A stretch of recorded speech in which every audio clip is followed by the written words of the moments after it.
BCB সভাপতির উপদেষ্টা হিসেবে নিযুক্ত হয়েছেন সৈয়দ আবিদ হোসেন সামি। এখন আমরা তার পরিচয় জানব। মাঠ এবং মাঠের বাইরে থেকে জনপ্রিয় খেলার বিশ্লেষক তিনি।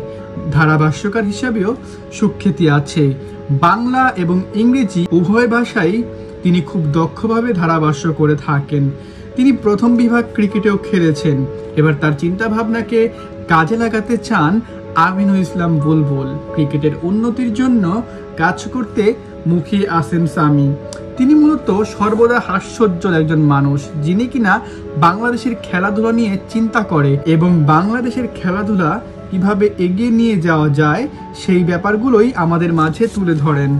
তার একটা স্বপ্ন আছে, সেই স্বপ্নটি হচ্ছে 2031 সালের ক্রিকেট বিশ্বকাপে তিনি বাংলাদেশ জাতীয় দলের কোচ হিসাবে দায়িত্ব পালন করবেন। আপনারা কি মনে করছেন, সৈয়দ আবিদ হোসেন সামির হাত ধরে বাংলাদেশ ক্রিকেট কি আবার তার পুরনো ফর্মে ফিরবে?